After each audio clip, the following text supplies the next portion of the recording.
vi har ju alltid teman i den här kören för att jag tycker att det är roligt. Så den här hösten så har vi jobbat med tema kärlek. För att jag tycker att det ligger mig varmt om hjärtat överhuvudtaget. Och för att vi behövde kärlek kom vi fram till när det var så där kallt och grått. Vilket det fortfarande är. Jag hade hoppats att det skulle vara snö nu och lite mysigt. Men man behöver kärlek på hösten ännu mer. Så därför har vi jobbat med tema kärlek. Och nu ska vi ta en låt som vi har kört förut. Men det handlar ju fortfarande om kärlek. Så då spelar vi den för er. Den heter I Want It That Way. Så är det. Det var inte så bra.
Oh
gammal goding. Som jag kommer ihåg att jag tyckte var roligt att sjunga när jag var liten. Så gammal kanske det är.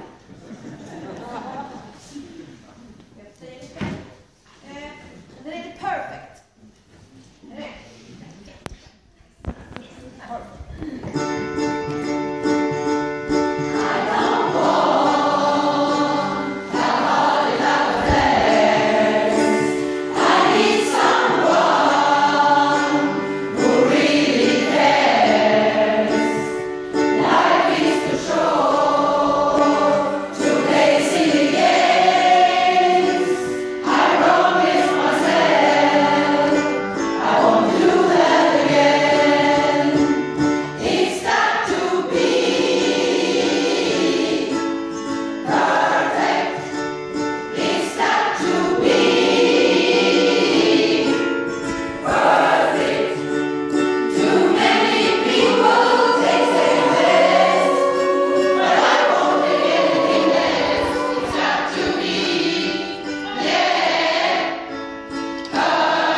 Det innebär att på lördag så är det Lucia. Var det rätt? Ja, bra. På lördag är det Lucia, det tänkte vi naturligtvis uppmärksamma.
Men den är också så kärleksfull och fin, så vi vill ha med den igen. Och den heter Anywhere is Paradise.